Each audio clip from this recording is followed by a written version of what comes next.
Primera historia. El vampiro de Barranca del Muerto.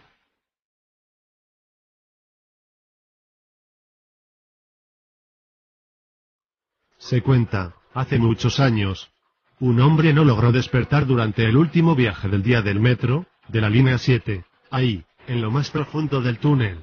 Y en completa oscuridad, prendió su encendedor para tratar de localizar una salida. Sin embargo, mientras inspeccionaba dentro del tren, encontró a un par de sujetos peleando, uno de ellos era un vagabundo y otro, un hombre muy delgado, como de 1,90 metros de altura. Al tratar de indagar y separarlos, descubrió que uno de ellos, el más alto, mordía el cuello del indigente, quien parecía estarse desangrando. Al percatarse de esto, el protagonista de esta historia, escapó por una ventana y salió corriendo hasta la estación más cercana, donde fue rescatado por las autoridades del lugar. Al narrar su historia, nadie le creyó, pues hasta el día de hoy los vampiros siguen siendo personajes de cuentos de terror. O quizás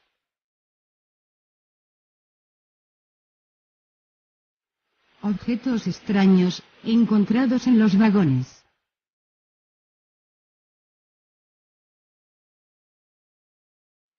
hubo una época en la que constantemente había amenazas de bombas en el transporte público. Los cuidadores del metro encontraban bolsas o maletas sospechosas, pero no tenían explosivos, sino ropa, joyas, y toda clase de artículos robados. Cuenta la leyenda que, en un chequeo de esos, encontraron una bolsa con un feto humano.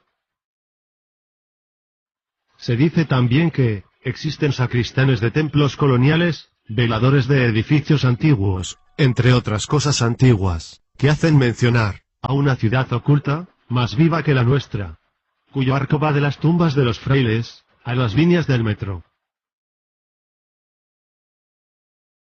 Túneles ocultos.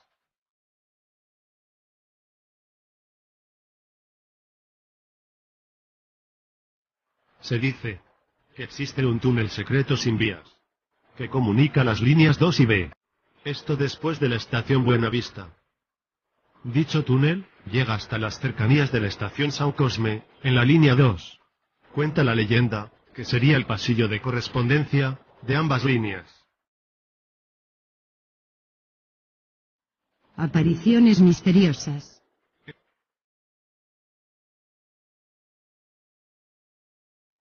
En la estación Hidalgo, se apareció la Virgen de Guadalupe. En los túneles del metro, se ven personas caminando. Estación Mishuca. Sucesos paranormales.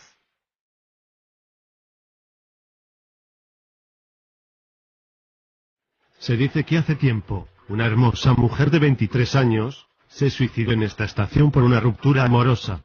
Varias personas aseguran sentir su presencia en la noche, específicamente entre las 22 horas y la medianoche, tiempo en el cual la mujer se suicidó.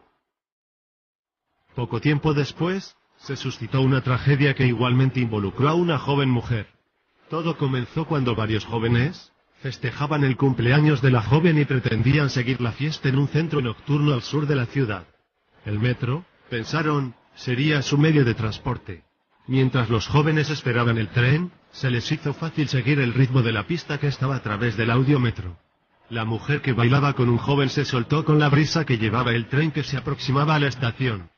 Y por consecuencia, la mujer caía a las vías mientras el tren pasaba sobre ella. Todo quedaba en silencio, no había gritos ni llantos. En años posteriores, los trabajadores del metro aseguran haber visto a la joven caminando sobre los pasillos de correspondencia de la estación Jamaica.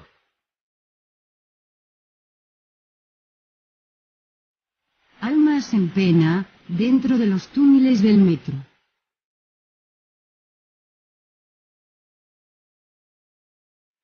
Varias personas han decidido quitarse la vida aventándose a los rieles del tren, donde mueren electrocutados o arrollados.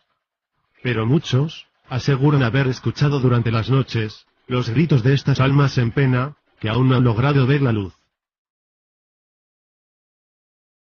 También, como consecuencia de lo que fue el peor accidente del metro en su historia, en 1975, donde murieron varias personas, se dice que en las inmediaciones de la estación Viaducto, se escuchan pasos en los andenes y, también han logrado percibir una presencia de algún alma.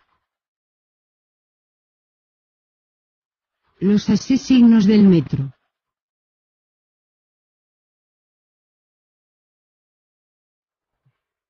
Fue en los 80, cuando la violencia llegó bajo la forma de un asesino.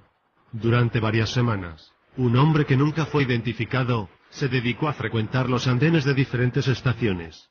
Se paraba detrás de las personas que se colocaban muy cerca del borde de las vías y, cuando el metro salía del túnel, y entraba a la estación, les daba un fuerte empujón y los arrojaba al paso del tren, que los destrozaba y mutilaba.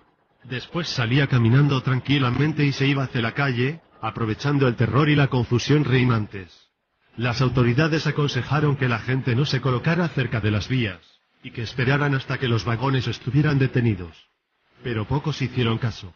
Ese desconocido homicida dejó de actuar cuando se implementó un equipo de vigilancia en las estaciones. Nunca se averiguó su identidad. En 1989, un integrante del Grupo Zorros de la Dirección General de Seguridad y Transporte Vial entró a la estación tasqueña. Tomó su arma reglamentaria y comenzó a disparar en el andén, matando a 3 personas. Fue detenido casi enseguida. El 28 de septiembre de 1995, a las 5:45 horas, el policía judicial Ernesto Cruz Jiménez se dirigió a la estación La Raza. Era víctima de una profunda depresión y había dado signos de inestabilidad emocional. Tras entrar, se encaminó a uno de los andenes. Esperó a que llegara el tren y se subió a uno de los vagones. Una vez que el tren arrancó, sacó su pistola de cargo, una Browning 9 milímetros, y comenzó a dispararle a los demás pasajeros.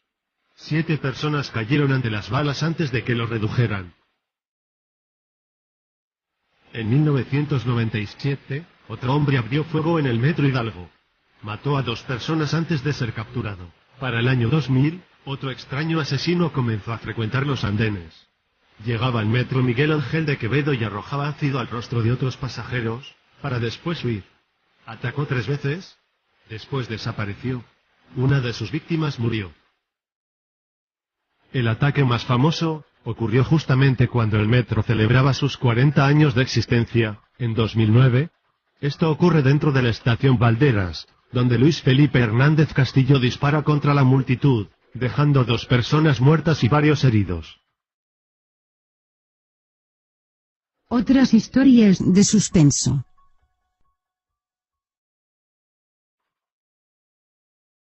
Doña Rosa trabajó de intendencia en la línea 3. Duró algunos años en ese trabajo, hasta que una noche, después de cerrar la estación Hidalgo, bajó a barrer las vías, y del túnel que viene de la Guerrero. Apareció un hombre caminando, pasó junto a ella, y siguió caminando por las vías rumbo a la estación Juárez. Traía toda la ropa desgarrada, y olía, o más bien apestaba a algún animal muerto. Salió disparada de ahí, y hasta la fecha solo ha entrado al metro 2 veces desde entonces.